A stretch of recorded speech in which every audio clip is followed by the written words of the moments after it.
And hello, you beautiful bastards, and welcome to my so-called show. And this week on my Miami Vice of the Bastardars Retrospectives, episode Evan, an absolute classic and controversially removed from Amazon Prime for probably copyright or snowflake reasons. Which one's the truest one? You decide. In this episode, we see Sonny Crockett take on an old friend and is forced to confront his past. And my God, one absolute banger of an episode. And I'll go more into it later. But joining me right now is Admiral Teague. How you doing, man? It's great to see you, buddy. Nice to meet you in Miami. We've got a really fantastic episode here. What's great about it is it's pretty straightforward and but also very layered and contextual. I enjoyed it, and I'm doing great here in New York, where it's only 80 degrees for a change instead of 100. Yeah, it's kind of warm here, but it's not too warm that my balls are sticking to my boxers right now. Thank God. So, but, You guys measure it in imperial oppressive metric. We have what we call freedom height or Fahrenheit.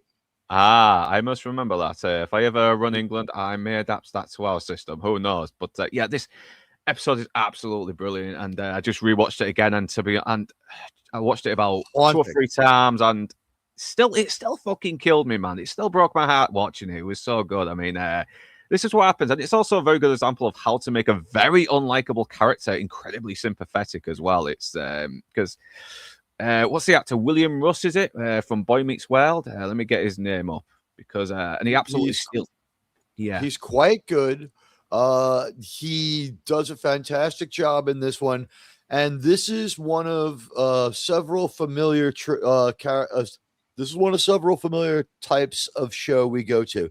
In this episode, the style is this job will slowly eat you alive, so be careful. And what we're showing is a cautionary tale. Usually, what we get is a cautionary version of Crockett.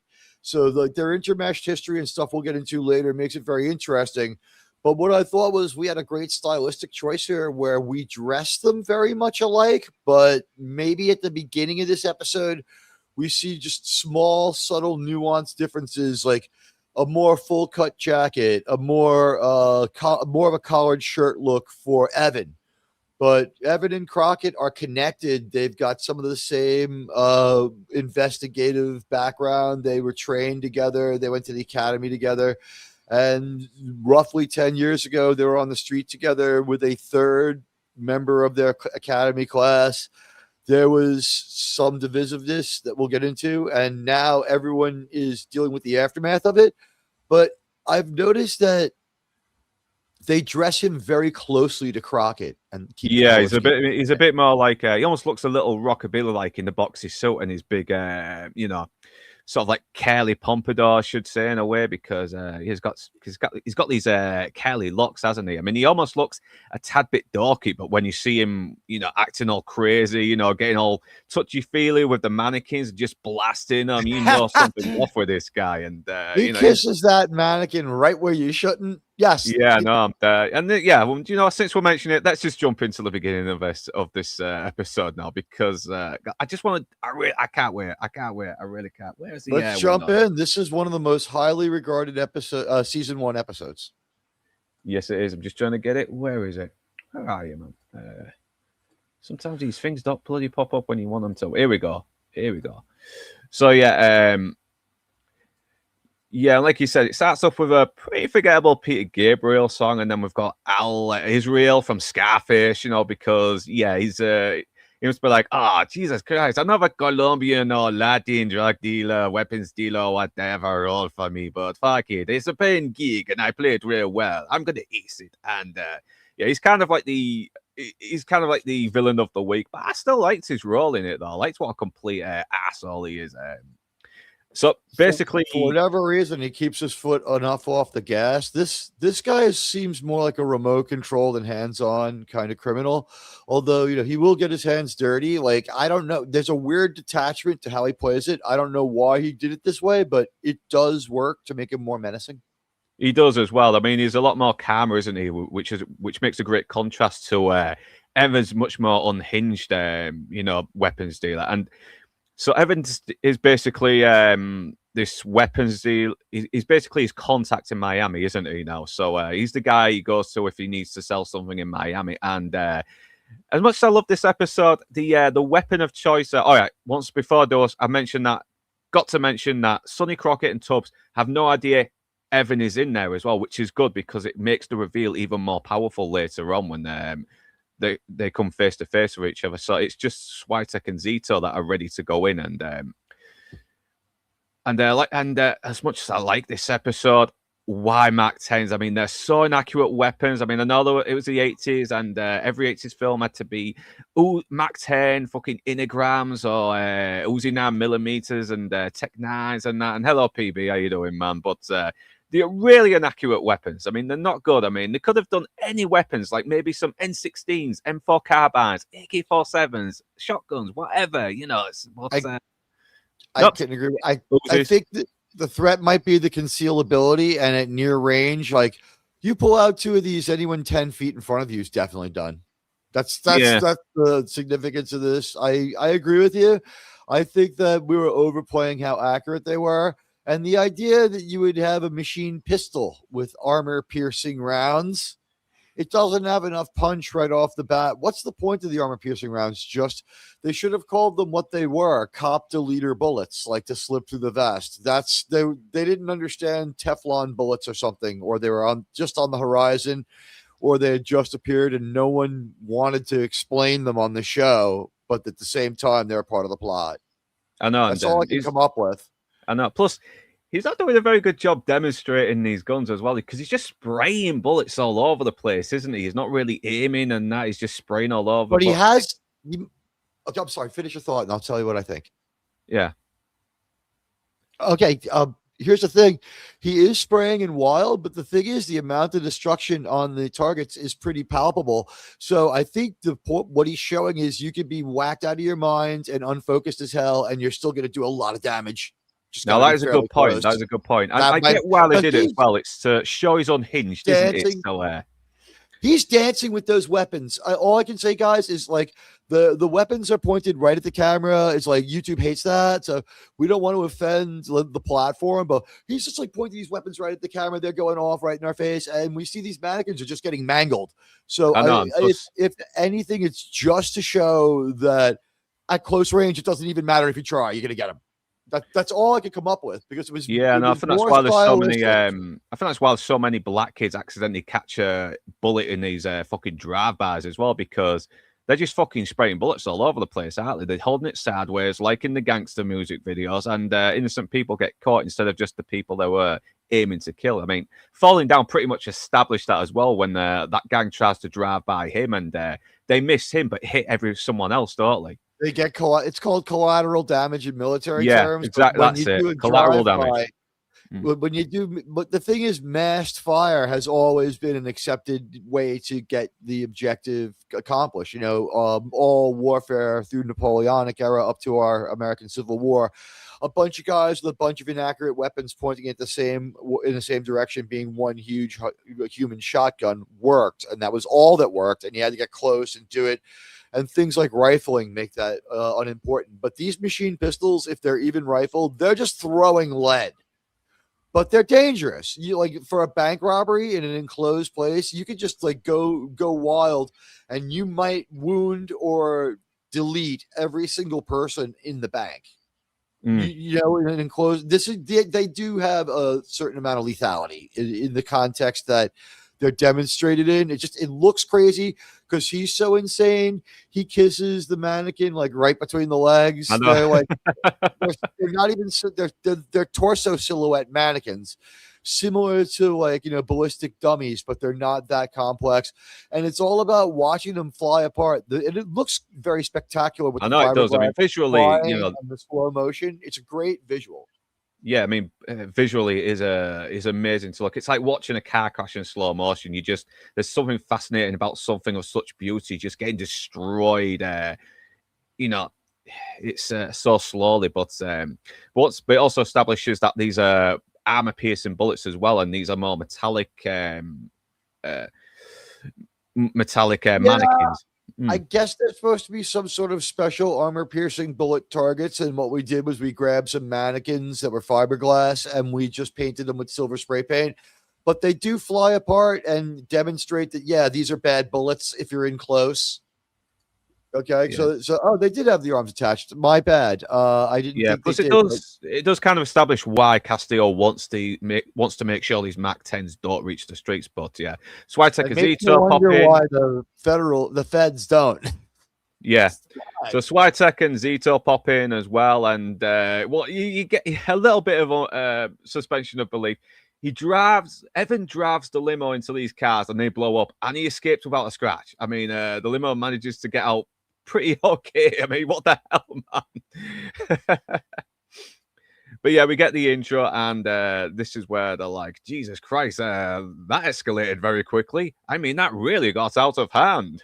It jumped up a notch. It did, didn't it? But you know what? Swiatek and Zito versus the limo was a much better call, because we wouldn't want, for believability, like, the show has now realized they're going to get a second season, and like all they have to do is deliver a good show every week. They've realized the weeks they haven't done it, people have noticed the show is actually becoming an event for audiences. So this one, having Crockett and Tubbs be sort of second tier on this one, it shows they share responsibility. I wouldn't have wanted Crockett and Tubbs to be the first ones to rush in. The fact they're watching with binoculars and doing real police work instead of just like jumping in there, like later on we see Swiatek and Zito at their desks doing the paperwork it takes to deal with what happens in this. Yeah, they don't have I don't know if they have a warrant. They do all sorts of crazy stuff, and it's just a complicated legal situation, and it's presented as such without being spoken of. We see them working through the aftermath. I know, and so Castillo asks them to run this through Interpol as well, see what they can find out about it. And Sonny's real pissed off because apparently this was given to him by an informer, and it was supposed to be just another sort of like routine buy and raid, that kind of procedure. But now it's turning into Armageddon, according to him. Well, so, can I just very, very quickly say, when the limousine escapes, there's a huge ball of fire effect when it hits another vehicle, like nothing you've ever seen. The entire screen is filled with fire. The limo comes flying out of it. The attempted pursuit completely fails, and it sets up the episode that way. Do you think really awesome, action-packed open, and then we get to our opening theme song. So it's an amazing first 9 minutes. Like, you're riveted.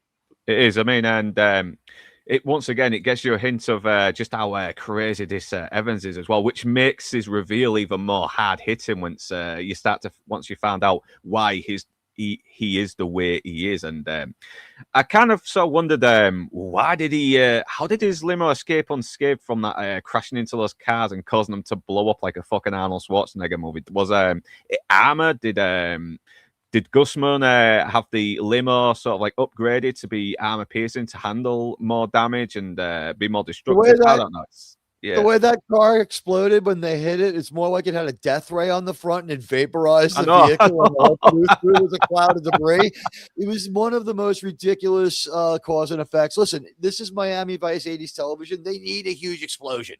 Somebody's sitting there going, where's my huge explosion? When they write this good open, they're like, and he blows these mannequins apart and it's really going to be wild. And they're like, all right, so we have long, prolonged gunfire with nothing but a madman laughing. What else have you got for me? What are we going to do that makes this pop? And like the guy who wrote this must have been like aghast. He's like, okay, when they escape, there's an explosion. They're like, all right, now you're beginning. Plus, this is getting around the time where the muscle-bound action hero blowing shit up is kind of becoming the thing as well. So I don't think Commando is out just yet, maybe. But we're getting there. This is contextually, this contextually fits with the style of the time, but we would now say that it was somewhat ungrounded. I'm going to say, knowing that I was getting into, and then I'm watching Miami Vice. Well, I did enjoy the very expensive set piece escape where they literally fill the entire screen with fire. It's kind of cool. And Crockett and Tubbs and Swiatek and Zito, or as I call them, Z-Tech, the crime fighting duo. Yeah. They do a great job of we do this every day, but we still appreciate the gravity of it, because this could have gone sideways just based on how action-packed the beginning is. There's a lot of action. And if that's what you like and that's what they wanted you to have, they gave you an intellectual basis for why these guys were dangerous, but then we really went hardcore action. I know, and I like the fact that fucking Zito is just being a pain in the ass, saying and then Switek is like, you know what, fuck it, just take these files and annoy yourself, all right? Let me deal with my bullshit here. It's like, let me deal with the.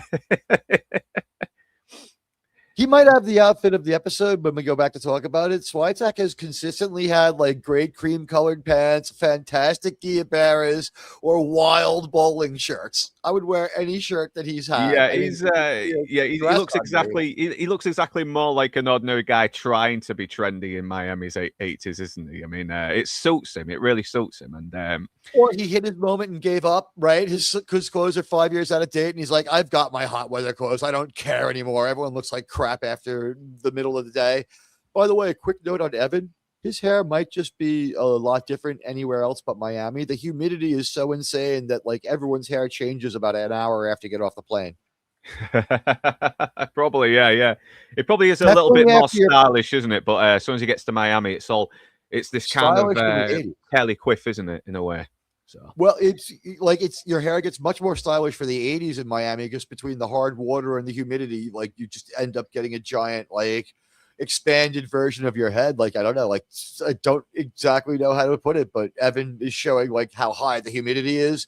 And Crockett's hair, they're having a hard time keeping his hair under control. He's got like a real lion's mane going into this episode. Oh yeah, but he looks fucking good, man. He looks good. And so basically Sonny is pissed that the place was cleaned out quickly. It looks like something the DEA stuff the DEA would do, and so he's wondering what the hell is going on. But then Switek identifies as Guzman, and he's like, and they've read all the records about him as well, all the things he's done. You know, he's kind of almost like a little bit of a big arms dealer. He's this terrorist, everything, you know, and he recognizes some of the weapons, and he's like, oh wait, you know, I can talk with the guy I got weapons from. He dealt in the same thing, you know. This was back when I was posing as a neo Yahtzee, so now he has to go, yeah. So So he has to go to this guy. Pleasure voter, sirs.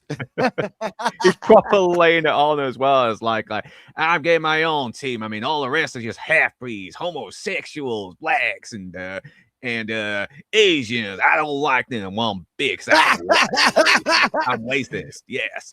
So he's really laying it on, isn't he? Just and yeah, and he probably hates this as well because it looks like a transsexual. So who knows this one? I've never really got a good look at his target till now, but you're right. This character is sort of like reused in the movie Falling Down, where he runs into the guy who has all the armaments, the military surplus guy with the military surplus thrift shop. And he's like, hey, look, I've even got a box of gas from Swish House. And he's like, whoa, you're creepy. The guy that he kills and takes all the ammo off of, it's sort of him. And our host has done a great job because there are a lot of let's just say symbols that we can't show you. Like, yeah, no, we've got to be really careful. I mean, and listen, I'm not. Boats.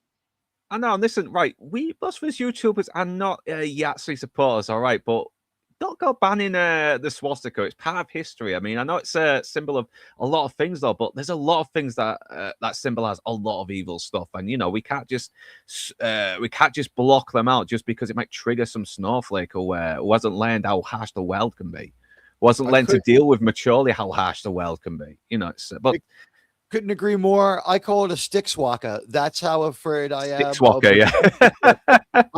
I listen. I'm not going to call it out by name so that an AI makes a bad conclusion when it looks at this transcript, which is what the world that Northern and now live in. But the guys of the stick swaka, they suck. This is an old vestigial leftover investigation that he ends up in. He's a total jerk. He hates everything, but like some of the things that he dislikes are also like now, he's so extreme that he's covering so many bases with his spectrum on the belief system. One or two things that he doesn't like are things that have come to be shown as unlikable or unpopular. But we condemn his solution in form of this character, where he's just like, one day we're gonna have a reckoning, and we're just gonna, but everyone's gonna get a couple of grams of lead, and that'll solve all our problems, buddy. And this guy is a really familiar looking actor. Is this guy a Gov guy? I'm gonna have a look now. I'm gonna have a look. Here he is. No, that's not him. That's another guy. I'm looking for the weapons dealer. This guy is connected to. He's not the weapons dealer. He knows the weapons dealer. Here's the deal. There's something called the militia movement in the United States. It's not really something that we want to sidetrack the whole stream on, but people who feel a certain political way on both sides at this point now, like, go out and play soldier. Some of them are more serious and more dangerous than others, and Sonny is playing like the most dangerous and most extreme version of this. This is a leftover investigation. How this even touches on Vice? Is this leftover from Homicide? It's so old. He shows up. These people still respect him anyway. This guy is a really familiar actor to American TV audiences. I don't know what his credits are. He might be soap opera, but he plays the Weasley middleman good. What it is he funds the extremist organization that might do something. He kind of looks like someone he'll fund as long as no matter what money they give him, because he's pretty much funding Guzman as well. He's not hanging out with them, but he'll give them money because he likes what they do a lot. Yeah, I mean, he's even giving money to bloody Latins as well, like Guzman. I mean, so this is why he mentions, I'm going to get some next. Chaos. Remember, their philosophy is the drugs will go to communities that they don't like anyway, and that the people that they like are naturally going to be like more averse to the drugs. It's like all sorts of World War II stuff from Central Europe. Let's just leave it like that. Ah, right. So yeah, he asks for the Mac 10s, and it's like, in a couple of days I can provide a demo. And it's like, how about a dozen? And the dealer is really hesitant, but Sonny tells him, get me in contact with your source. So now he's got contact with Guzman. And they start negotiating the deal, all the other details, the price, blah, blah, blah, minor details that we've seen 1,000 times in these episodes and many other cop thrillers as well. And I like how Guzman says, my problem is I have too much inventory. So yeah, he looks like someone who probably wants to get rid of a few stuff as well. Maybe leave more room for a nice bed couch or something like that in case he gets tired. Who knows? But I really like this reveal as well when Sonny does his whole negotiation shtick, and then Evan hears him and he's like, hey, this guy looks like he's got a big attitude problem. Hey. And I love the look on Crockett's face as well when he sees him. And on repeat viewings, it is so fucking good. I mean, great visual storytelling without spelling it out. He recognizes him now. And the way Evan said to him as well, he recognized that voice as well. And they're playing off each other. I know. We know something's going on. I want to applaud the director of this one. No Dutch angles or anything stupid. Because let's face it, the guy assessed himself as maybe like a Dutch angle here would give away what we're really going for, which is a stronger unmasking later. Like these guys clock each other and they don't break character. They don't. I know. They still manage to sort of like, but they don't have their animosity towards each other as well, which I thought was very clever. We as the audience know something has gone on between these two. The way they are talking to each other, it's what they're not saying to each other that makes it so powerful. And we don't know whether Sonny recognizes a big fish criminal, and this big fish criminal smells a cop. Or if he recognizes someone. And what it turns out is it's an undercover cop from his same organization. I believe this guy's also just a different branch of the Miami Police Department, or is he a Fed? Yeah, that's what I mean as well. And but the way they just looked at each other as well. I mean, watching it, I was like, you know what? If I watch this for the first time again, I probably I can't believe I didn't recognize this the first time I watched this, because that is the look of the way they're talking to each other, the way they look, they know each other. So something's up, but we still don't know yet, do we? It's so well played. You know what? This is played for rewatchability, perhaps, or Don Johnson showing us that he is well trained as an actor, because we've seen him blow it a couple of times or get bad direction. He really plays this well. He gives an uneasy, but not like without shedding his confidence. Like the guard goes up. That's the only way to put it. It's like two fighting dogs are in proximity of each other. The owners have to keep them on their leash, and it's like Sonny might just go crazy here. They're dressed very similarly to like mirror each other, and like they clock each other. They know each other. They're colleagues, not adversaries, but we don't know that yet. And there's going to be a reveal later. It's really well done. It really is as well, and obviously I forgot to mention the details about the deal as well. It involves silencers and at a price of $1,500 as well, which is very important as well because, or was it $2,500? But the price becomes important later when Guzman tries to fucking stiff him with. They negotiate after the fact. But I just want to say, I forgot to say this. This is what's known in the world of police departments and like different bureaus and different jurisdictions and different levels of enforcement, because you have feds and you have local cops. I think Evan has now graduated to fed. Because he like the Miami Police Department was kind of ruined for everyone in Sunny State anyway from their past. But yeah, he's taking the jobs that are much more self deletion, like for lack of a better term, because very deeply risky. This guy is a fed. This is what's known in police show parlance and in police parlance as overlapping investigations by overlapping law enforcement bodies. These are the feds and the local cops have both stumbled onto the same crime at about the same time, but Evan's embedded. He's been there for a while. Yeah, I do like how Castillo makes a little bit of a compromise so they can still have their case, but Castillo gets what he wants. But we'll get to that soon. So obviously, Guzman thinks there is potential for this deal despite some of the disagreements between. And Tubbs says he'll get some consulting before they go ahead, and he says we'll do it quickly because Miami is too warm. And I love how he just makes this one little wisecrack to Sonny as well. I mean, once again, hinting at some kind of animosity between them in the past, but not spelling it out. It's visual storytelling, subtext. Yes, brilliant. So I like how Tubbs is basically going, I can't wait to cap that dude, and he's like, yeah, he's a cop, and yeah, they said it's right outside his house. I mean, don't you think they'd have some surveillance or something like that was recording them? And random chance that the next Skell is about to walk. Yeah. I would have preferred to have seen them walk out of the house like to the beginning of some music, and then in the car, like over the music, just like it's a good thing you didn't. He's a cop. Like we didn't need to even see them while they were saying it. Them in the car would have been better. So now we got to Castillo, and I love this guy. I love this guy. No, he's just real angry. He's so very angry. Short, angry guy, isn't he? So what's the name? Short, ATF Agent Wilson. So that's it.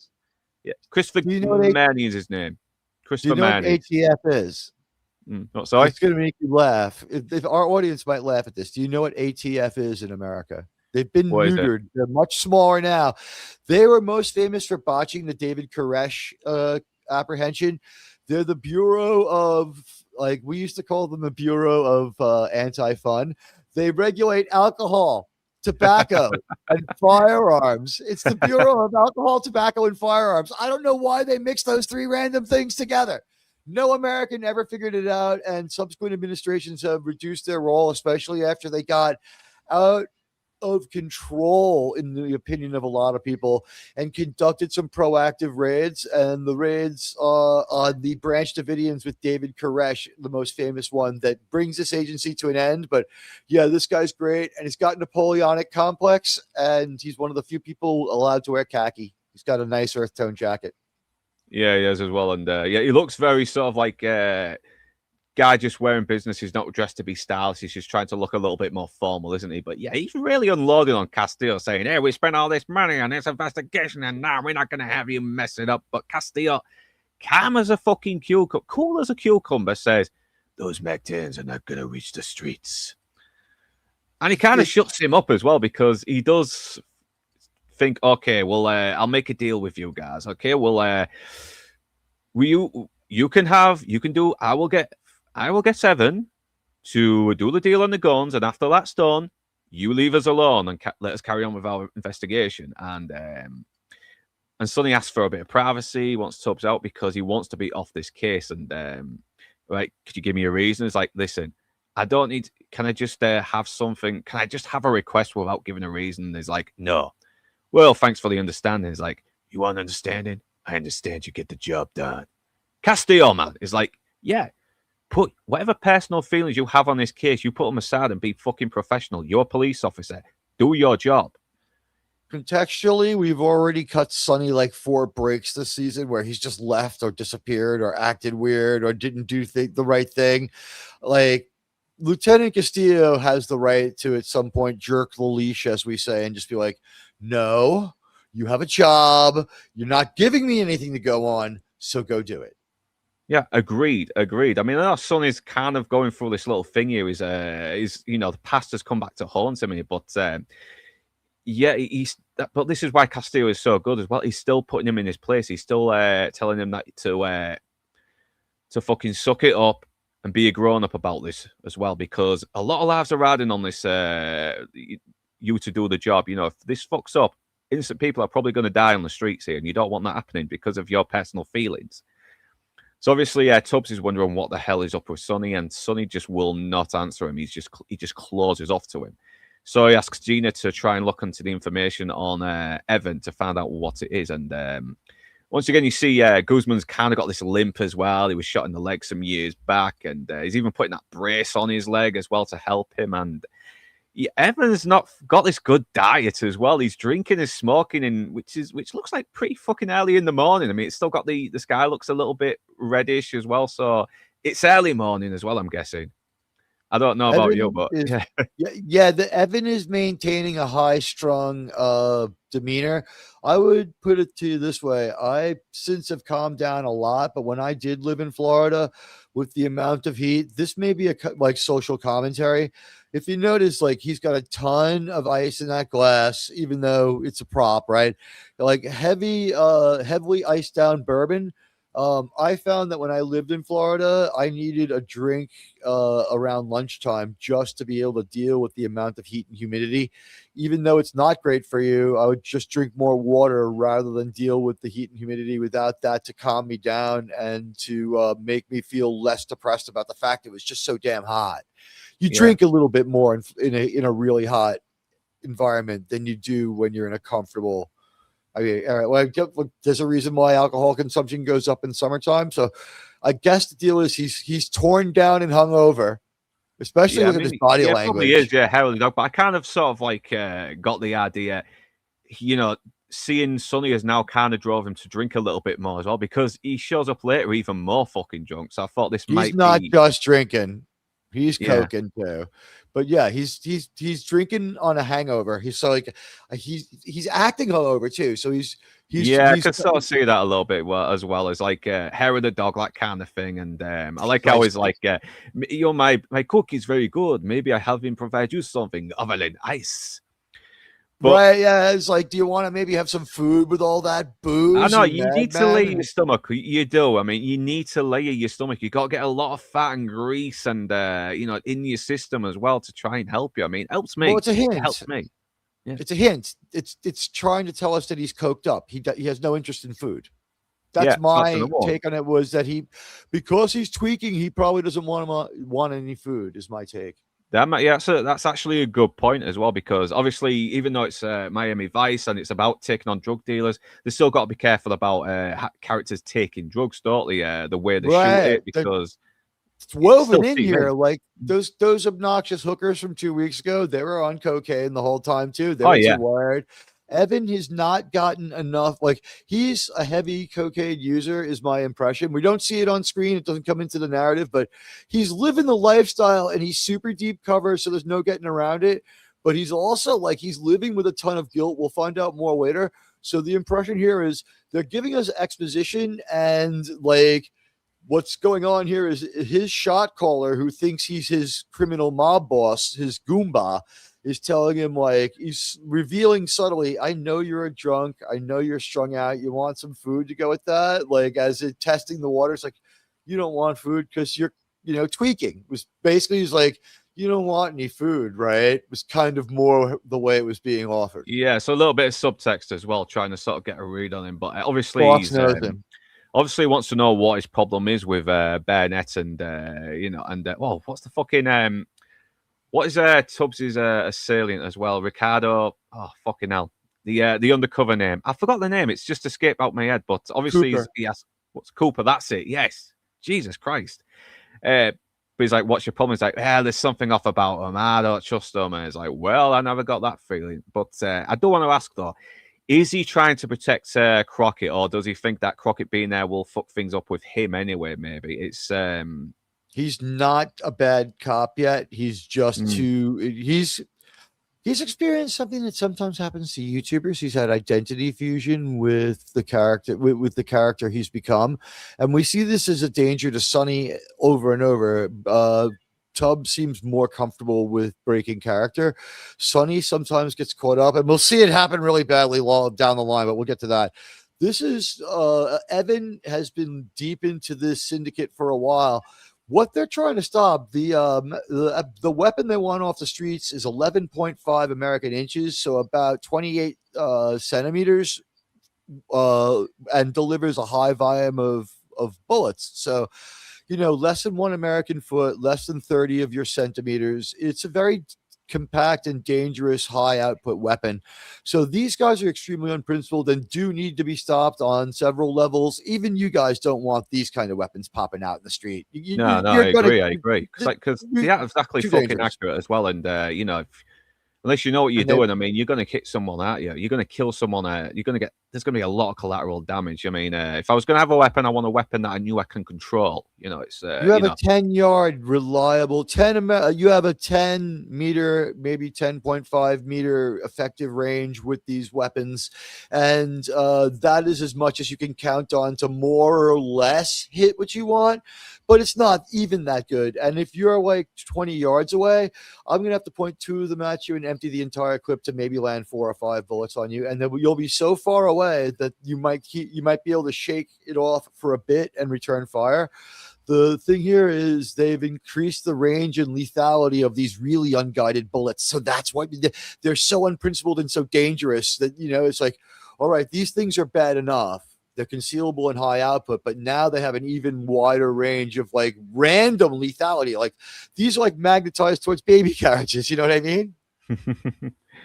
yeah, that's a good point. That so I was like, well, if it doesn't work out, I'll kill him. Which once again, this is setting up a payoff as well. As goes for Guzman, and he's like, yeah, I might just do him in for you. So he orders for the deal to be set up, and yeah, once again, we get a little bit more of history between Evans and Sonny as well, because Elvis still somehow recognizes him. So he's known Sonny when he's had Elvis. He's known him in Vice since he had Elvis. So, and once again, he doesn't really go straight out about the deal, does he? Yeah, he doesn't go straight out about the deal. My quick note is the fakest Elvis ever. They make sure that Crockett is blocking him most of the time. Yeah, it's good that as well. And once again, you got that great cinematography as well on the harbor, everything. And it's very cloudy, but it's very sunny at the same time. And it's very Miami. The rain's moving in. I'm sorry I stepped on your earlier point. If you want to reiterate it, it's all right. No, it's all right. I can just move on anyway. But they moved the ship. That's all I'm going to say. They've moved his yacht, which I forget the name of. It actually had, this boat has a name.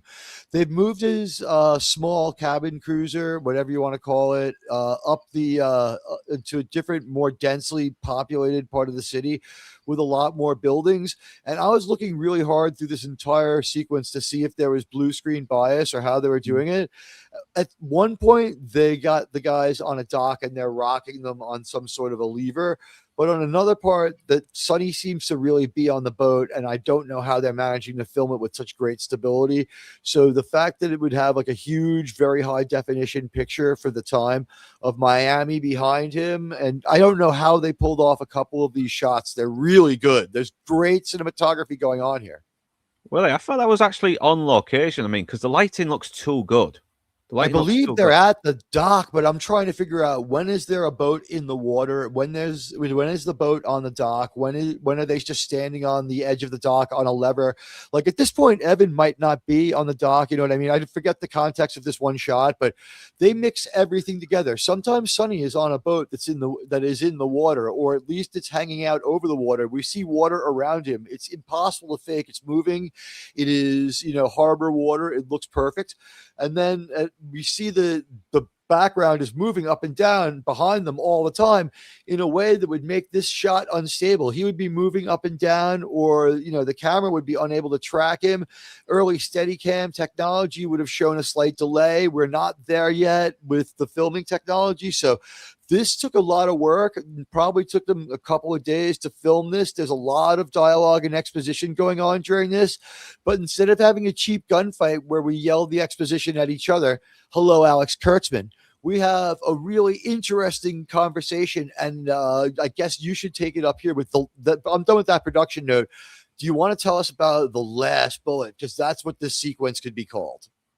Yeah, because it goes up with the bullet with the name on it, doesn't it? Because obviously he says he's trying to make this relationship palatable so he can get out of the way with, because he has been ordered by his boss to set up the deal, and he's been ordered by his by Guzman to set up the deal as well. So yeah, so he knows, just introduce me to your partner and I'll work with him. But then Sonny just sort of like is like, no, fuck you, no deal. I am staying in, okay. And then they have a little bit more of an argument, like, we're not nuts. Friends. Yeah. I know this guy, and this is why he pulls the gun out. It's like, hey, how about do you, then do me? Huh? To keep things safe, I always call what he's holding in his hand a gat. It's something that we call them here in America. So yeah, he whips out his gat, and it's crazy because first he points his gat at Sonny, then he points it right at his own heart. It's a beautiful nickel-plated weapon on the making of Tubbs. It looks just like Tubbs Smith & Wesson Chief Special. It is a 38. He points it at Crockett. He points it at his own heart. It's a definite self-deletion. Back at like playing some kind of reverse, like Eastern European roulette, shall we say, back and forth, like wild dialogue, and he is just crazed. I thought it was great. And he looks like he could almost do it as well. He almost looks like he could kill Crockett the way he's acting. He does. I know he is not right as well, and he even acts calm, and then acts like he's like, I'm just joking, and then he points the gun back at him. It's like, Jesus Christ! It's like, and then he shows the only one round in the chamber. This would be it looked like it was going towards red rum self-deletion. I know, and I like the fact that he comes across a guy obsessed with death as well when he pulls the bullet out and says, hey, there's a bullet with your name on it. You ever thought about that? There might be a bullet with your name on it. And Sonny is just he's almost it's hard to say, like he's just horrified by what this guy is saying. I mean, it's been a long time since he's seen this guy, and to see him like this now, I mean, Jesus Christ, it must have been shocking as hell. Really? To quote the great Mick Jones and Joe Strummer, I would just say, there were times when we were close. I remember those days the most, but now all my dreams come tumbling down. You're nothing like what I thought. I know. What happened? I know what happened, and like, I think we'll find out as an audience later, but right now we don't know this. But Crockett's emotion is, does he deserve this pain?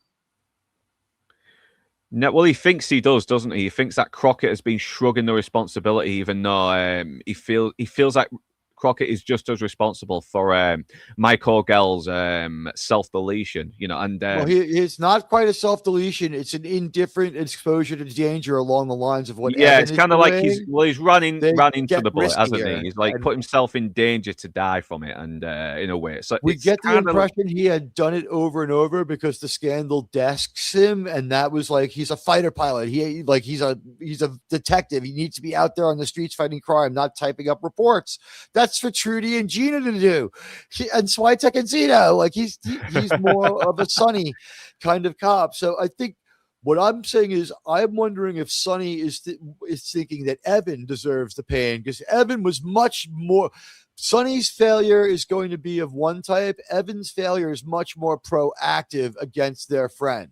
Mike. Yeah, I mean, he feels like I think Evan feels like he's the only one who actually feels responsible, and Sonny should do too. In a way, he was kind of like he didn't stick up for him, and Evan feels more of the responsibility because when he found out he was gay, he showed more contempt towards him, didn't he? You know, he teased him hard. He mocked yeah, he him. He betrayed. didn't Yeah, he felt like he respect him. betrayed him, didn't he? And Sonny, The and he way feels like, Sonny puts it was nonstop, and so he put in for a transfer, which got everything out in the open, and then got him stuck behind the desk. He had to go public to like his boss, like, I need away from these partners because they know my secret, and they were just like, it should be known. This was like, you might have gotten disqualified or fired as a police officer, especially in the 80s, for being gay, because it would compromise you because you weren't supposed to be. yeah. I mean, plus, I don't know what the plus. This was coming around the time of the AIDS pandemic as well, wasn't it? So I don't know if They don't mention it, and Evan's gone before anyone's heard of it. Evans, they know their academy class was roughly 10 years in the past. Evans seems to have made it about 3 years in. So Evan's gone, say 5 to 7 years. yeah. So it was the So 70s when the whole Evans things happened, and I'm guessing. they're But still, he says, they sent us out there on a buy and bust or whatever it was. They sent us out there on this operation, and we were green as hell. So there was still pretty yeah, new so it was that cops. long time then. Yeah, I mean, because it's the way Evans sort of like still knows Elvis, and how long has Sonny Crockett had Elvis? I don't know. It's They lived 200 years. yeah, no, but how long has Sonny had Elvis though? In the entire time It he was a doesn't police track officer. with what he told Tubbs. It was, he got it when he was in Vice, but they seem to know each other from when Sonny had a more prestigious special unit Yeah, I know. assignment, like Even homicide. Evans, I know. Even Evans seems to know Elvis as well. So I kind of assumed, okay, the whole thing happened just a few years earlier, maybe. And it's kind of maybe a little He's bit probably had confusing. Elvis like since he became a detective. It was like probably a gift when he became a detective or something. Yeah, Like well, that. he must have had that fucking crockett alligator for a long time as well. And this is where, but But we Evans don't say tells, that. We don't say that he's always there, just that he's been there. So maybe Elvis knows him from the 1 or 2 times where Sonny was just like, we can't be friends anymore. You know what I mean? Or just like, you know what? When I see you, I have bad memories. Like, so yeah, I think we don't know that it is Elvis kind is of overly is. familiar. He Yeah, knows it him. is almost a little bit. It may be a little bit of a continuity error. Who knows? Maybe they wanted to give a little bit of history towards it. Who knows? But anyone in the comments when they That's a rewatch good this, do let us question to know. ask Anyway, do us let in us the know. I mean, comments. Yeah. yeah, because it helps the Is algorithm. And Elvis super smart, or do they know each other a long time? I know it's I know, plus it helps us dumbasses learn a bit more as well, and it helps the algorithm. So yeah, please more smarty pants in the comments, please, to establish things. But they after all the craziness, he then tells them that the gun deal is going to go down and to appear at the meet. Then he fucks off, and then we get to Tubbs, who finds out about Mike Orgel, you know, from Gina, and ever since Mike Orgel died, you know, Evan has been taking all these. He put in a transfer, and he's been taking all these sort of like really risky, life-threatening missions. I'd point out they've super advanced his career. Their careers diverged. Sonny becomes guilt-ridden and ends up a vice cop, and Evan becomes a risk-taking madman. And because of that, he's a good enough cop in a high enough, an important enough investigative capacity that he becomes like a top investigator. He's moved up, and he's moved over to being, it seems, a Fed. I don't think he's Miami police anymore. Yeah. So now they're on to the dry run deal anyway, because that's what it is, just a little dry run, just to see if everything is kosher. And Tubbs then asks about Mike, and Sonny just sort of like gets really defensive. I mean, he's like, you know, who the hell you think you are to go over my head and have me bury my soul to you? You know, you're my partner or a preacher? And it's like, you know, Yeah, once again, Tubbs tries to be the friend and try to get him to open up because he knows if this mission is this assignment is affecting him, it could get them both killed, and he's trying to help him keep his head straight. But Sonny's not doing. Sonny is just not having it because he eventually is like this. And if you just want to stop being friends, just be partners, then okay. And Sonny's like, so be it. So I want to point out that this is the second week in a row that Tubbs has had to put Crockett back on point, and that he was absolutely this is now routine. You must worry if Crockett has started to swoon or gotten overly personally involved in other friends. He has a terrible trait for detective. He's really sentimental and easily influenced emotionally. And Yeah, he gets Tubbs is so he is. Yeah, now he's a very emotionally driven guy, and I think that's where because in the first few episodes, he was kind of the more seasoned guy, and Tubbs was the more, he was he still was on the experienced but less emotional. experienced. Yeah, It would seem like he learned from his emotional break where he follows the people from New York to Miami without really getting the right clearances, and he's exceeding his duties. I would just say we didn't really mention this, but they did have a conversation back at the station with Gina and Ricardo where he's like, I want to know everything about this person, that person, and the other person. Gina gets him the paperwork, and Tubbs does the homework to find out what the connection is to Evan. And he already knows a little bit about the Mike and Evan story when he's like, Tubbs, last week you were in love. This week you're on a guilt trip. You put me in danger all the time. I'm still all beat down from that episode where I went undercover because I still don't think he's up to full speed. He's not beating people up and stuff in this episode. He's got a much more cerebral role, which is good for the character. It works out well, and yeah. I this think tracks this is well yeah. I within mean, the season. yeah, Sonny being a little bit more, personal and emotional works better in this than it was in the last week as well because we've still got some emotional stakes here to keep us more invested, and but then they meet for the deal and Guzman tries to ramp up the price and they're really fucking pissed off and is like, hey, we had a deal, and he's like, so what? And Evans obviously wants to make sure this deal goes right as well, and he says, hey, I gave him my word. And then Guzman pulls the gun out on him and is like, hey, come on, he used to do this all the time. He used to shoot a guy in Banana Republic just for being left-handed. Go ahead, do it. And he's really hoping he does kill him here as well. And once again, it kind of foreshadows a little bit. It's kind of a nice little foreshadow here as well because I think he does shoot him in that same place later on. And but then that is where he's going to catch the round, I believe. Yeah, and I love how he just sort of calls him out on his bullshit. It's like, well, try getting a fucking deal from someone in Miami without me. Come on. I like that he didn't have to play it this hard. He's so into his character. It's nobody's money. These guys are playing with like confiscated money from other drug lords. And this is, obviously it's not Evan's money, but he decides to make this pointless stand that only enhances his cover. The only logic behind this is that it enhances his cover. It's like, hey, boss, I already quoted our price to them. A more reasonable guy who wasn't trying to drive up the risk would have been like, Hefe, I negotiated with them already. And he would have been like, I have changed the deal. And he's like, okay, Hefe, just let him do his thing. Yeah, and I love how much of a Guzman just doesn't give a fuck. He has no morals. He has no fucking respect to the people he deals with. I mean, he does not fucking care as well. He is an absolutely detestably repulsive human being. And the thing is, he's a Sicario, right? He's a proto-Sicario. Yeah, one thing as well I want to mention: if he had actually killed Evan there, Evan would have died for nothing as well. But he wouldn't have cared. He would have redeemed himself in Michael Gell's eyes. But that's why it makes the ending a little bit more emotional as well, emotionally invested. So yeah, obviously seen Sonny has kind of seen that he's been a bit of a dick, and he tries to talk to Tubbs, who's but he does the asshole thing by cock blocking him as well. He's just talking to this really lovely Asian chick called Michelle, and he's speaking all French, and he's charming, and she's like, hey, if I go back to your place, I'm probably going to be up all night. And he's like, not a wink. And like, yeah, you silver-tongued devil, you. Yeah. You know what? Because she's speaking French, I'm going to suppose she was Vietnamese. Maybe like that was what was going on there. But I did appreciate this scene. And I thought props to the costume department. They're not pushing it. It's not the box jacket and it's not cloth, but now Sonny is coming in an outfit that it's going to take its full form next season. But this is the precursor to his Ice Cream Man of Vengeance outfit. Yeah. It looks like first time. Yeah, it kind of looks like a corduroy jacket as well.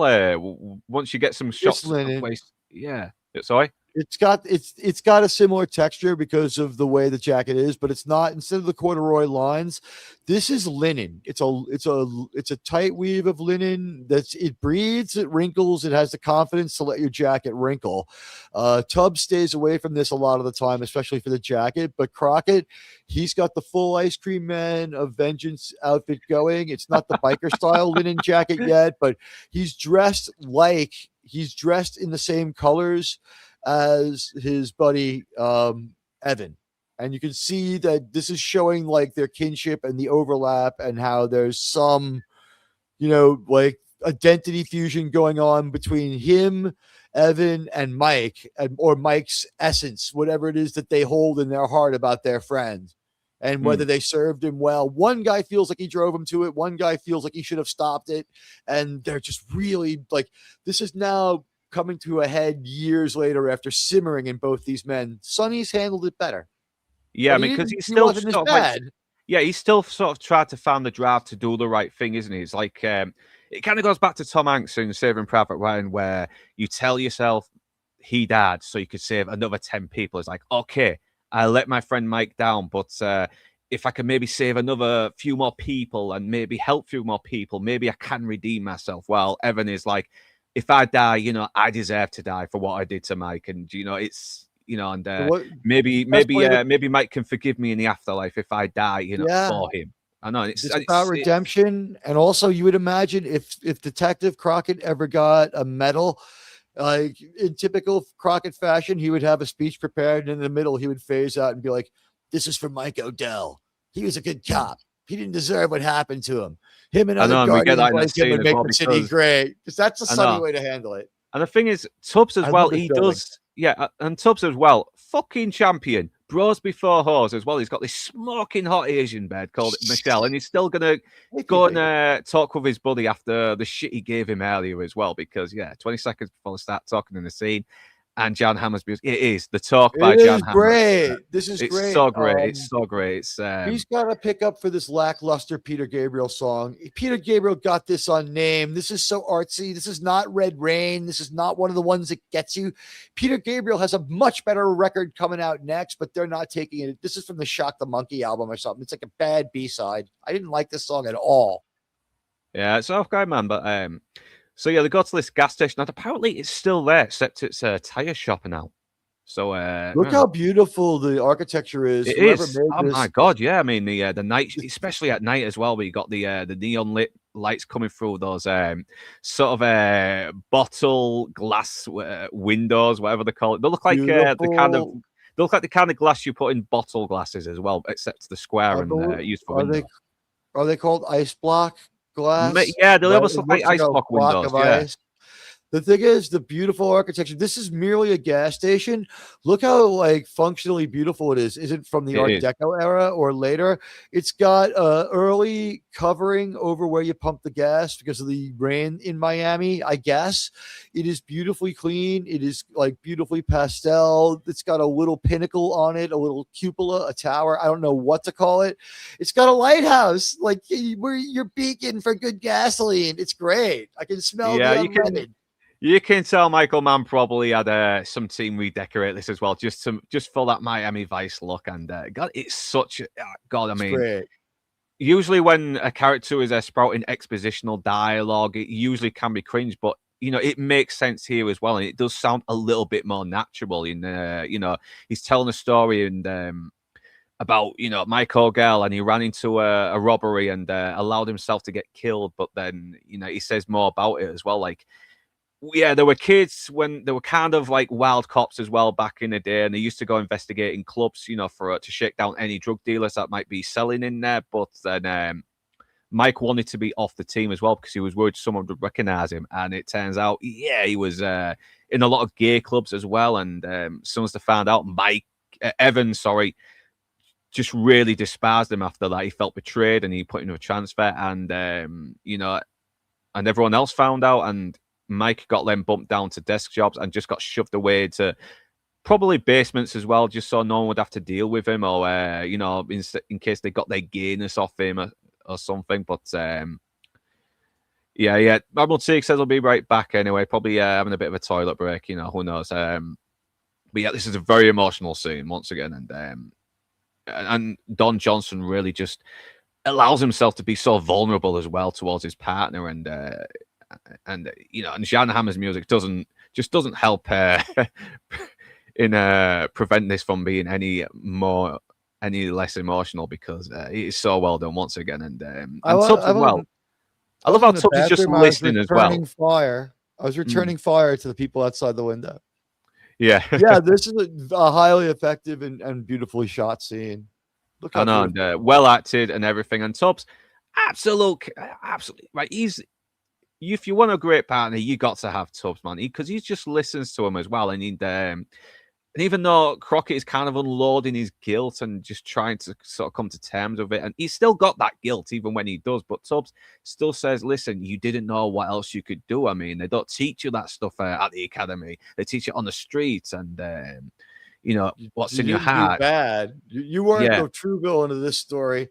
Yeah, it seems like after Evan got desked, anytime he saw a situation that was dangerous, he charged right in there to try to get out of Yeah. desk duty or something. That Yeah, it seemed was to be Mike that driving got him. desks, wasn't it? Mike was the one who was I'm shut sorry. away from everyone else, wasn't it? Because, Once Mike no one, got taken off the yeah, street, he was doing anything he could to get back. So every police thing he did, aside from typing stuff up, was always high risk. He was like seeking out high risk stuff to try to redeem himself. Seems to be what Crockett says. All I could think of during this part, though, was you just ruined those pants. Sitting down at a dirty petrol filling station for our British friends. I mean, do you guys? Yeah, I know it's still call it petrol, right? Yeah, it's probably his pants are going to smell like gasoline anyway. But like once And again, have a black stain on them for all the grease and motor oil. These are white linen pants.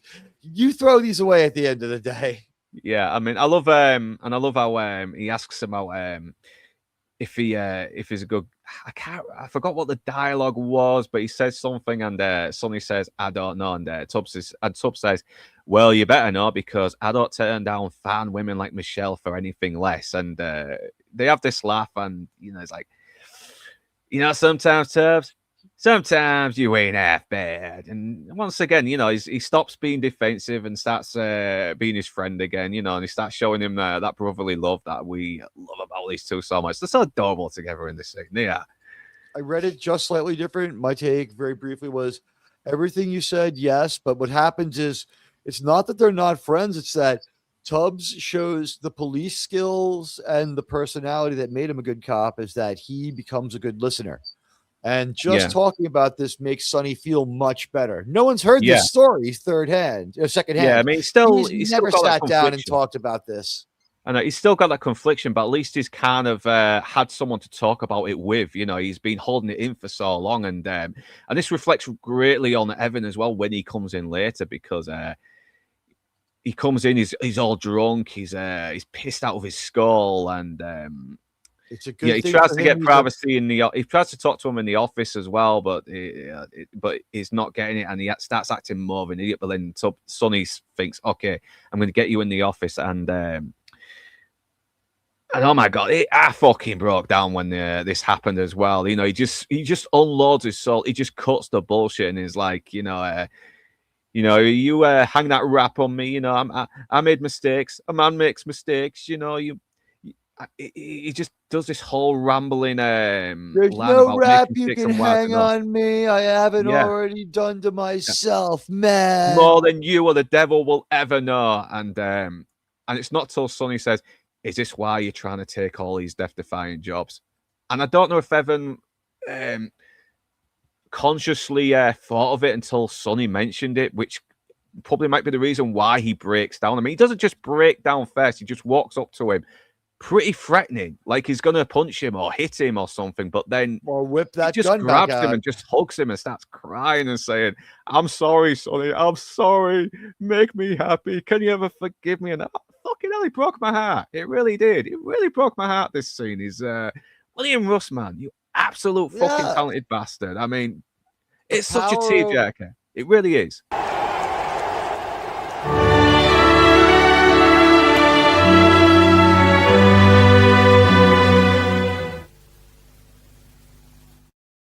Ooh, that was quite good. You know what? The power of the guy who isn't there, the most powerful person in this scene we never see in the episode. This Mike, they've established a presence for this, guy who's basically just a ghost who's haunting both of them. We never see him. We don't have a flashback. We don't see a photograph of him. There's no picture. Like Sonny doesn't pull out his wallet and be like, I've carried this with me every day thinking about our buddy. Like, it's not that way. But like for Evan, it's right on the surface. He's just like living every day with the guilt of what he did. And maybe you're right. He's been on impulse and he's been just like staying wildly occupied in these high stakes, deeply embedded investigations, living in a double life, never being himself, never facing what he did, losing himself in the character as we saw. Yeah, and this is where he finally gets to be honest and himself, doesn't he? Bears his soul, everything, and first time he's been himself in years. Maybe this is the warning to Sonny. This is part of the one. This is part of the "this job will eat you alive" aspect that they go back to over and over in the show. Sometimes episodes only do that. This worked in through this one. Yeah, and once again, it's so fucking powerful. It really is. And Jan Hammer's score, I don't know which song Jan Hammer is playing in this scene. It's not Evan, sadly, but it is still a very good one and very underrated. And yeah. And I like when Tubbs walks in, he just sort of shrugs it off and starts laughing and acting like his usual crazy self again, saying, hey, the deal's going down. That's such great. That's so great the way you can just turn it on and off like that as well. Because that's what men do. We aren't gonna fucking cry in front of another person, are we? Unless we want almost private, don't we? Yeah. He starts we shrug it off. We shrug it off. We're men. We shrug off our fucking emotions a little bit. That's the thing. And he's trying really hard to shrug it off. It's been tough on him. And when we see what's going on with Evan is like, he may let loose one or two manly tears and slightly weep. He doesn't break down and start sobbing, but he's deeply haunted. He is incredibly fucked up. He did the wrong thing. He's actually a better person now from what happened. It's just that if Evan could have if Evan's actions had only resulted in Mike's leg getting broken, like everything's fine, but Mike died. I know. I mean, if Evan had probably had someone like Tubbs as well to sort of like hear him out and maybe help him come to terms with his guilt, then maybe he wouldn't be so unhinged. But he does almost kind of get a little bit and he stayed around criminals.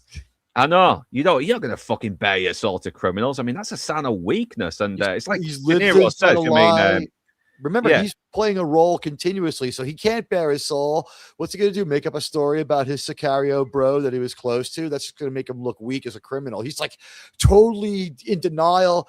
We only see this is probably the first 15 minutes of processing he's done of this since he got into his new role. Like, he went to work in a trance and they're like, do you want to go to work with the feds on this deep embedded investigation? And he's like, yes. And then he's like, hasn't thought about this since. So he's picking up exactly where he left off, like the day after the funeral seems to drive his emotion.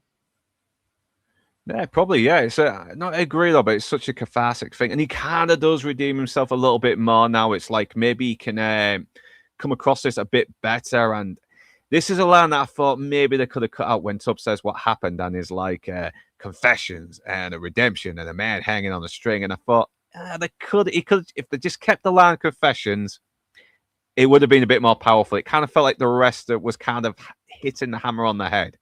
Just a little bit. Weird line for Sonny, right? Because he's usually not that poetic. It's like all of a sudden Sonny waxes poetic. It's like, I was reading some Kerouac today, so I decided, I was like, what the hell is going on, Sonny? I know, because he kind of becomes a little poetic in episode 3 with the actor who's like all drugged up and continues to, we'll get to that episode later as well. But so the deal goes down and obviously, it's like, hey, you got the money. He's like, you got the stuff, Okay, they didn't really say that, but because he's in Scarface, I had to throw that reference in. And Castillo's in place. Switek, Zito, and Gina and Trudy are all dressed as the Dade cops. Is it the county Dade cops? If they're dressed in Dade uniforms, then they're simply wearing their real uniforms. They are Miami-Dade police. Yeah. It's the Dade County Police. Here's your jurisdictions, Miami-Dade County, and they keep calling themselves Miami-Dade. The show, I think, has taken a step away, and now they are City of Miami, which has 2 police departments. We find out City of Miami and South Beach. And there seems to be overlapping jurisdiction there where they can operate on each other's turf to a degree. Then we have the county police, which maybe Evan's one of them. And then we have feds because there's so much drug dealing going on here. Yeah. So the deal goes down and everyone's in place. Obviously, it's looking like they may not have the things, but then they bring their weapons in on the helicopters. Everybody's happy. They've done the payments. And then, obviously, the rest of the team show up as the, uniform cops, as crooked uniform cops as well, stealing all the money, all the fucking guns, when really they're just confiscating it. And Sonny and Tubbs acts like the angry buyers who got ripped off. How could you let this happen? And I love Guzman's quote as well. It's like, what's the point? What good is Miami if you can't trust a cop or something like that? But he's completely apathetic to what's just happened as well. He's nowhere near as pissed off as there. Well, he doesn't act it anyway, but it's like, we're going to be talking to you later. And but then Guzman walks to his car, and I know Evans I love how Evans already knows that he's ready to kill these two. He just looks back and forth, and that Peter Gabriel song plays. And I actually don't mind this one. He has done better, but it goes well with this scene. It works very well with the scene. I'll give you that. I don't care for the song. I would say the scene elevates the song because it's a good scene. It's very well filmed. It's dark. It's chaotic without being overly confusing. We have a lot of jumps in logic over the course of this season, but this was one of the more linear, easier to follow conflict and action sequences. It really was. Like, in contrast to earlier, where how the hell did you crash through that car and survive that car exploding in your vehicle? I know. No, they must have really upgraded that limo. Here. They must have done. We front-loaded the insanity into this episode. Like, it's much more grounded at this point. It really is. Like, I understand why everyone's doing what they're doing. And I don't feel like I'm watching anyone acting, and the clothes are fantastic. Yeah, and I love the fact that Evan has pretty much redeemed himself, not just for Mike Orgel, but for Sonny as well. He's saved his friend. He's forgiven his friend Sonny. He goes to save him. Yeah, and they kill Guzman, and obviously he's dying now. And Guzman takes like 8 rounds. I love it. Sonny goes down and pulls out the ankle automatic, and Tubbs pulls out his weapon, and we just see them firing at him from different angles. They shatter the glass in the car window. And I would simply point out that if Evan had gone for his weapon, he could have taken Guzman out. He chose what happened. Yeah, if you notice, shootout scene, Evan, watching the others, is moving at normal speed while the others are in slow motion, and Evan also slows down the moment he thinks joining the fatal action.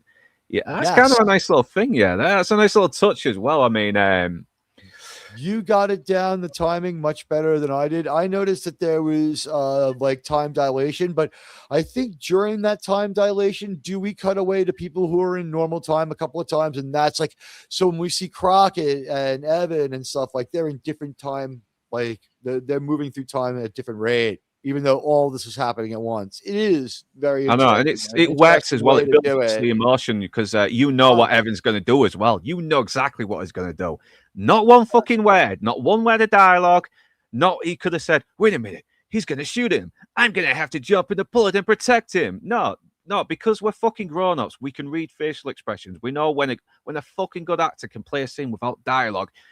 We can come to that conclusion. Even if retard like me can come to that conclusion. And this is back when people, actually trusted their audience to come to their bloody conclusions. And it's so emotional when it's like, I don't know why I did it. I just made the choice, And I like how Sonny just sort of like says, listen, Mike Orgel made his choice. Because, he's been feeling that guilt for so long. But at the end of the day, it was Mike Orgel who chose to run into that shotgun. He did. He chose to run into a shotgun. He felt trapped as a desk cop after being trained to be a street cop. And so every time he saw a chance to get out of it, but he happened onto the crime and forced the apprehension. He didn't call for backup or try to do the sensible thing. He didn't follow, what you would think would be a cautious manner of like de-escalation. He just charged in there looking to, run and gun into it and hopefully get out from behind that desk.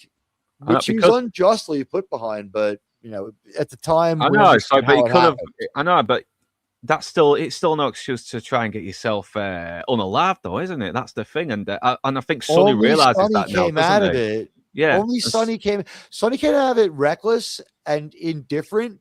They came out determined to get unalived. You know what I mean? Like Sonny's indifferent. Yeah, if it happens, it happens. I'm a 100% cop and I seen some stuff. These guys are just like, we're haunted. Like Mike's like, what did I do with my life? Did I take the right path? And Evan, of course, is like, damn, if I had just been a friend to him instead of like, I shouldn't have done the ball busting until we'd really established the basis of like we were okay together. Then I kind of said every single one of those things, we would have laughed and had beers together, but I handled it wrong, and I am a big part of why my friend died. I know. And that Sonny last line contextualizes it a little. Yeah, and that last line he says to him as well, it's your turn now, Sonny. It's your turn, and dies, and it just ends right when Tubbs walks up and puts his hand on his shoulder, and it's like, fuck me, man. That is almost like the cherry on the cake. It's already emotional. Then you got Tubbs sort of reassuring his friend as he feels the responsibility of a guy that he's just kind of reunited with, and kind of cleared the air with. Just die on him as well. He died for him. It's once again a powerful episode. So this is where we go to the overall rating. Look at that shot before we pull away. By the way, do you know what we always say? Miami Vice did it first, and we see certain scenes redone. You know what this reminded me of? At the Alamo in Saving Private Ryan. Earn this. Yeah. It had power. Yeah. And but God, it's once again, I mean, this is where we get onto the overall rating and the favorite regular character, favorite guest character, favorite quote, favorite music moment and outfit, and final rating, final verdict. So I will say this: one of the more emotionally honest and raw episodes as well. I mean, it's so powerful. I mean, you got such a compelling sort of anti-hero in a way in Evan, and you got this great story touching on like guilt and trying to overcome it and trying to and redemption, everything. It's got loads. It's got a little bit of lapse in logic with Evan running his limo against these two cars and having them blow up like a bloody Arnold Schwarzenegger movie and still coming out unscathed. But it's so charismatic, and he steals every bloody scene he's in. And you've got Al Israel playing a pretty decent, despicable villain of the week. And once again, Tubbs, great fucking friend. I mean, he puts his one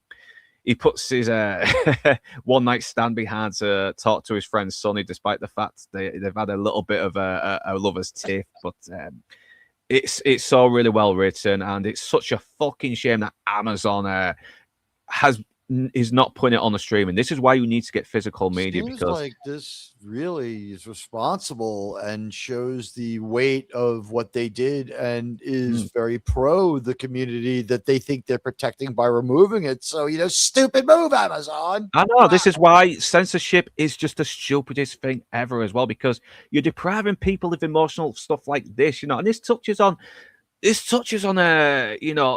this is pretty much a pro-gay episode, because it touches on how men just could not process the fact that one of their friends could be gay. It was like, well-worded pre-show men back in the day, or straight men back in the day. Well-worded pre-episode disclaimer that's brief. Just like, some of these topics are sensitive. That's all you have to say if you feel that way about it. But then let the episode run as shown, including those symbols of hate that we don't approve of or endorse, although people say that we do because we have an opinion. Yeah, no, I mean, what? Just because just because we vote for reform, we're neo-Yazis. Fuck off. There's fucking gay people. With some of there's fucking gay people and blacks that support fucking reform. Okay, we just vote. Most people are voting reform or restore because we're just sick of these bloody censorships from the left, and especially when it comes to episodes like this. Once again, PB, I don't support PB, nonsense. Yeah. I mean, I see here before you, obviously a Caucasian, but I'm Hispanic. I'm as Cuban as Cameron Diaz. I mean, I don't need to be pandered to. It is cool that Lieutenant Castillo is well played as a great, honest cop by Edward James Olmos. But if we stuck with Captain Rodriguez and he'd shown some noble sides, I would have enjoyed his but I would have enjoyed him just as much. I know. I mean, this PB has made a good choice as well. It's tackling the subject of homosexuality at a time when it was practically taboo to talk about it, and Amazon censored it because it's like, well, there was someone said the F word. It's like, yeah, but that's what fucking that's not the real reason. Yeah, I think I know the real reason. Can I just make not just a copyright hypothesis? Stuff? No, it's not. You know what it is? That even though this episode is absolutely on what can be construed as a very even-handed pace with the topic, here's the thing: there is no representation because it was so career damaging. And one person who was damaged by it was Mark Harmon. His career was set back for 10 years, I think, by a movie called, I think it's an Earle Frost, where he plays a guy who dies of HIV. Playing a gay character was destruction and career self-deletion, which is why we don't see Evan. We talk about him in retrospect. So I think the thing was they were like, we don't see Evan. He's dehumanized by just being a prop for these hetero characters. I think that's their real reason. The F word was an excuse. The F word was an excuse. It was an excuse. The real reason was Evan himself is not in the episode. But we have to respect Miami Vice. They didn't destroy someone's career. They knew, instead of sidestepping it, they made the best episode they could. I know, they talked about it. They was honest about it as well. They were dealing with how fucking men would deal that kind of thing in the days. And of course, straight man who's never understood what about gay people is going to call someone the F word. And this is another thing that seems to get Sonny doesn't approve of it. He contextualizes the word as bad and hateful. He doesn't talk about it a lot. He's like, after all, it was when he says the F word for gay people, he says it he spits it out like it burns his mouth, the way the Emperor in Star Wars says the word friend. I mean, he said it like he was disgusted that his friend called him that. I mean, that's context. He hated saying the word. It was beneath him. Even Sonny, who's a gritty guy. I know. Once again, context. Admirable. The sense, admirable. The cancel Evan is faceless. That's what it is. This is the thing, though. The cancel culture, bloody clowns, do not get context. They hear a word. They don't watch the episode to try and understand, what the episode was trying to say. They just censor it because we can't say naughty words. We have to control what people say and what people think. I honestly think it's the facelessness and that they were going to be absolutists on it. So Amazon was going to make them happy one way or another. But they didn't want to go all the way and say, yes, we'll take it out because he's not in it. They're like, look, the use of the F word's objectionable. When honestly, in context of this show is telling you, don't use that word in America. You guys in England have a totally different take. In America, this is fighting words if that person is that or isn't. If someone calls me that, it doesn't matter what. I have to swing on that. I know, I mean... Plus, it's the thing is that the word faggot. I'm saying it weird, so hopefully I don't get flagged. I mean, it can sometimes mean someone who's just very unlikable. I mean, they tried to do the same thing with. It's not always a yummy snack. New York. Yeah, well, they tried to do the same thing with Fairy Tale of New York, because of that word, and it's like, listen, she's not calling him a homosexual slur. She's just saying he's a very unlikable person. That's it. That's the context of the song. But, and the tragedy of how we lost her too is just very young as well. And I'm surprised. I don't like that song because I have to hear it. Being of Irish lineage and living in New York, I hear it 5,000 times a day from Thanksgiving until New Year's. When it plays for that last time, and I feel like I won't have to hear it again, I'm like, every time we started going on a bit of a tangent now, but it was dumb to bloody remove this from the streaming services. This is why you need to get physical media, because they can't censor it. Get the physical media of Miami Vice, get the Blu-ray, even get the old battered box set on DVD, secondhand, pre-owned, whatever. Just make sure you got a physical copy so you can actually enjoy something before the snowflakes try and cancel it, because you will still have it and it won't be cancelled. It won't be edited. It will still be in all of its uncensored free speech glory. So and they're not playing by their own rules to censor it. They had to bend over backwards and lie to censor it. It's not censored for the reason they say it's censored, in my opinion. I think they're being absolutist about their doctrine. Yeah, it's all control, and Amazon should not have done it. Amazon should not have done it. You can't show it. Yeah, and Amazon should not have done it because you give them an inch, they'll take a mile. And yeah, it still breaks my heart watching it because it's so tragic and everyone's just firing on all cylinders. And yeah, just to be honest, Wes cannot justify how good this episode is. I know even the Wes I've said cannot justify how good this episode is. And I'm going to move on from this as well and just go to my regular characters, guest characters, quotes, blah, blah, blah. Then we'll move on to Admiral Teague's overall opinion and his favorite regular characters, guest characters, etc. So, yeah, regular character has got to be Sonny because of how Don Johnson plays a guy that's has pretty much come face to face with his past and the responsibility of something that he's tried to bury years ago. And you know, you can sort of see him struggling with this as well. And he kind of comes out from this a little bit more. And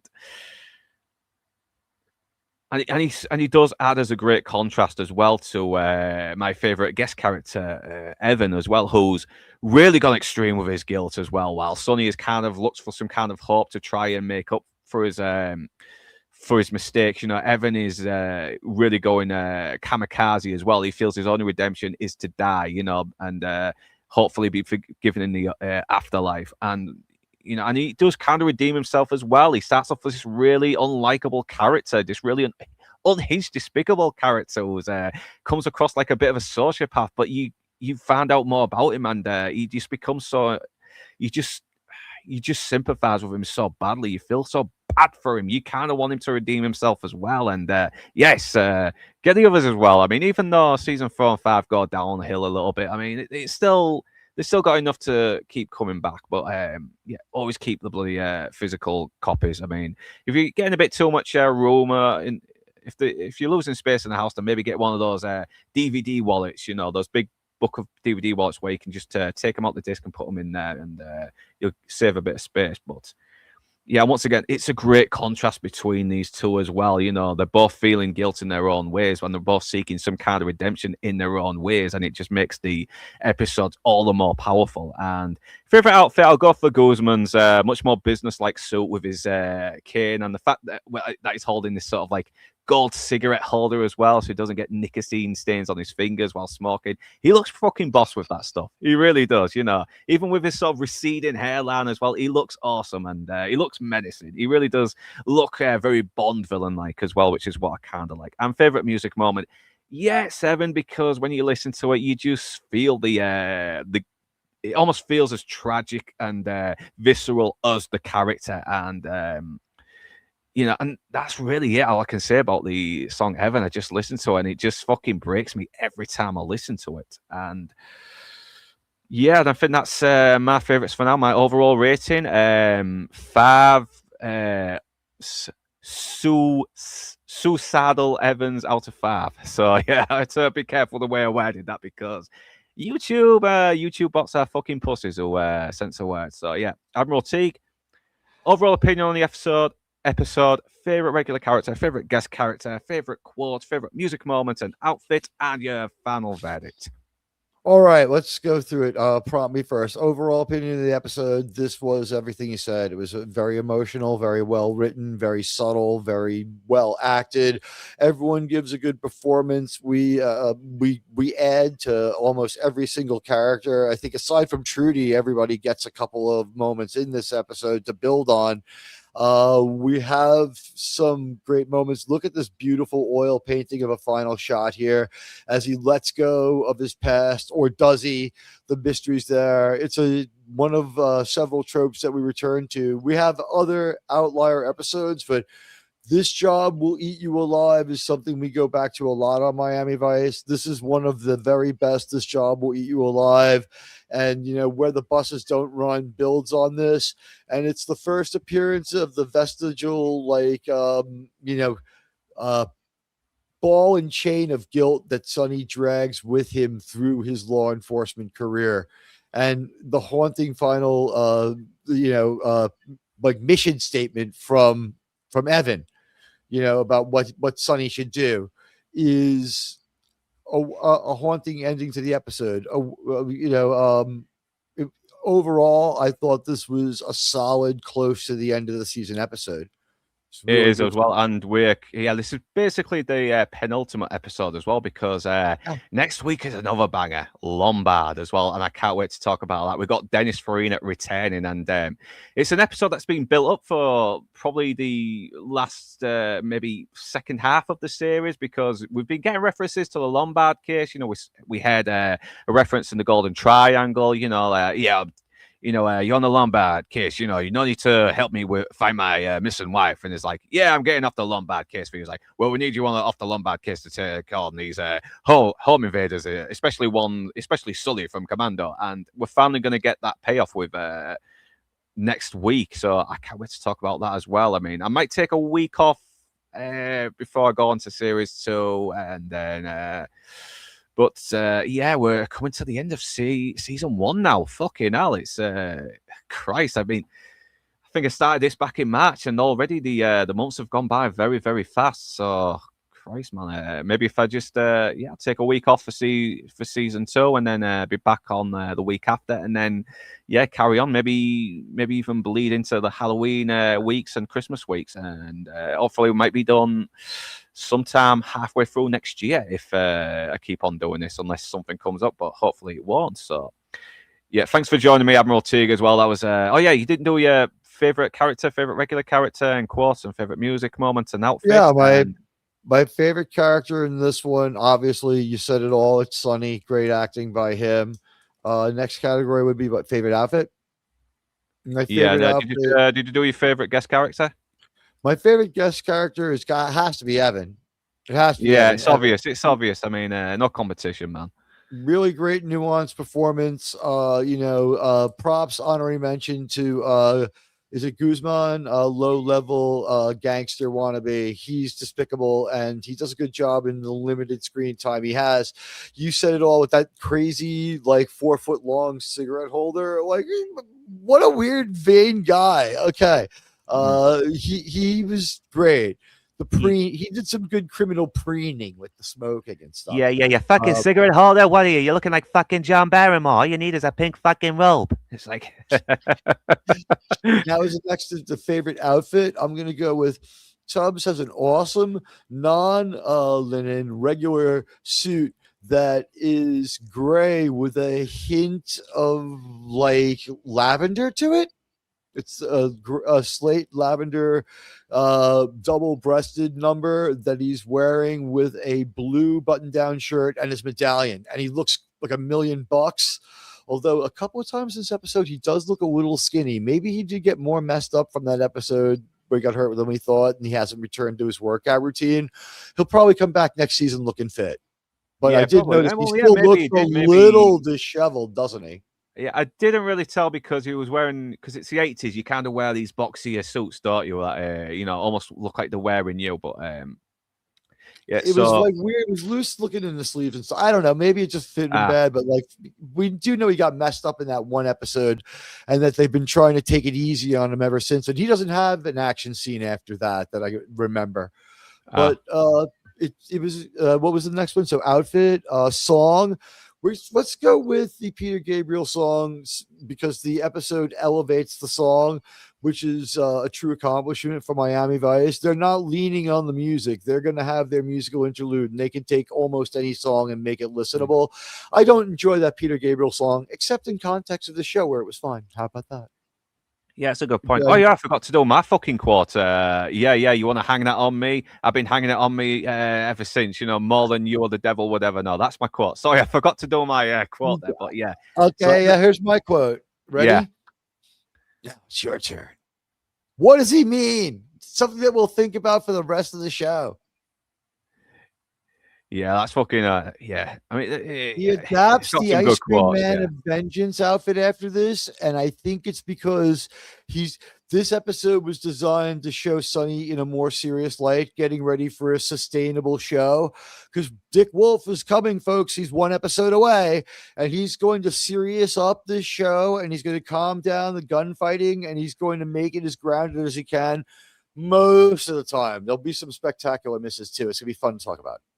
Yeah, that'll be a good one. That. So yeah. Thank you, PB, for the $10 Canadian dollars. So yeah, thanks. One of the episodes that made the biggest impression on me. Yeah, I mean, fucking hell, man. So yeah, the 80s. I remember that dark period. I had to pretend to be attracted to girls to avoid criticism and being demonized. So yeah. So what's are you as gay as well? Oh man, okay, yeah. Well, That's fucking hell, it's good, cool. man. We don't care, and we don't Yeah, judge you we don't for care, it. man. Fucking What did you think of our assessment that the problem with this episode that people have with it? There's nothing wrong with the episode, in our opinion. If you have a moment to just give us your reaction, I would wonder: do you think it's because Evan himself is not represented, or because of the use of the offensive word? Do you think it's because there's no Evan or a bad word? Usually it ends up being. He usually ends up being something small like the offensive word, but PB, you're one of the good ones, man. You are trying to cancel or tell people what to do. I mean, you actually get the context. You get the Thanks for context. accepting us. Yeah, because I mean, right. The thing is, a lot of gays actually are into the whole collective thinking. They are still individuals, I mean, because I've been looking about a lot that's sort of avoided the pride parades because they don't like the collective thinking. A lot of them just want to be fucking. They just want to do their jobs, get home, and get on with their lives, and that's it. And In the that's what I'm 20th okay with. century, it was much more like that, and you could encounter a pride parade and not have it be an uncomfortable experience. And it's not like we have anything against that community. We thank you for accepting us too. It's like I know. I mean, we're does their own offensive. We're thing. probably we're the most offensive fucking bastards. We don't care who we offend, but if we do make any gay jokes, it's out of jokes. We don't want to actually be incredibly cruel to people. No. We don't because it's not going to get us anywhere, is it? That's the thing. No, we want to have fun laughing about it. We're going to avoid saying the offensive terms as much as possible.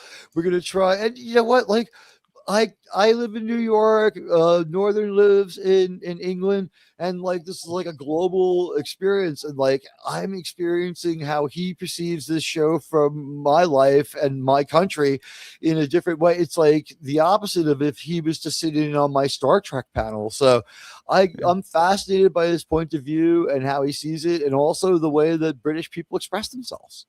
Exactly. I mean, yeah, because sometimes gay characters just aren't that well written these days. I mean, because we've had some really good ones. We've had Willow in Buffy. We've had Job in Banshee. We've had fucking what's his name? Lafayette in True Blood as well. I mean, those were good characters because they were written as characters. Just happened to be gay. And if you do get a chance, this is another plug. My friend Lance from the Outcast Creative interviewed James Dreyfus, who was he's a gay actor, but he's very well based as well. He's got some common sense as well. He's all for free speech, everything, and he's also doing a 5-year anniversary stream right this second as well. And he's going to go on for a good while. So do show him some support as well, and tell him the bastard brought you here, and you enjoy the rest of your weekend, man. All right, it's and we're gonna leave you right now. And did you do your quote? Yeah, you did. You did quote already, and your final verdict. My final verdict is 3 out of 5 hot pink suits. 3 out of 5, man. Oh, Jesus Christ. Really good. It's really no, you know what? This is a definitive episode. I'm gonna say 4. It's a 4 out of 5. I don't know if you could do much better. Looking back, it might actually be a 5. This is a really strong story with really strong performances. 3 is too trivial. I'm sorry. I misspoke there. Let me go with 4 out of 5.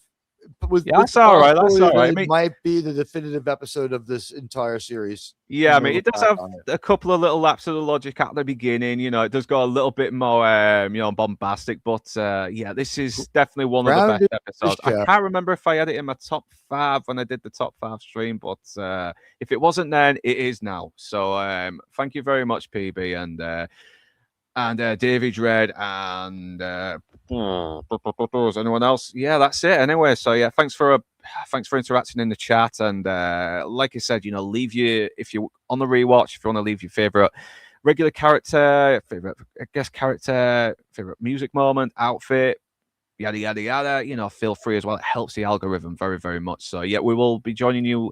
Hope you can join us next week for Lombard. And if you have a lapse in common sense, sub to Admiral Teague. No UE. I'm an American. TEAG. I'm the only Admiral Teague. Yeah. Yeah, do subscribe to Admiral Tig, and even though he's not here, do subscribe to Kung Fu Hot Dog as well. And Great videos by Kung Fu Hot Dog a couple of times a week. You're gonna love his stuff, guys. yeah, he's very, very funny. He's like a grown kid, and I love him. I love him all the He's more for it. hilarious. Yeah, he's We someone miss who him when never. he's not Yes, here, but he was a kid in the you know 80s what? who never grew up. I love him for it. We can never replace him, but when he's not here, we try to honor the nostalgia the way that he would, because he's real great with that stuff. Yeah, I mean, there probably wasn't that much attractive women in here enough as well to make him come. Who can blame him? But He's got that cut out of Britney Spears to hang out and talk to that he has in his room.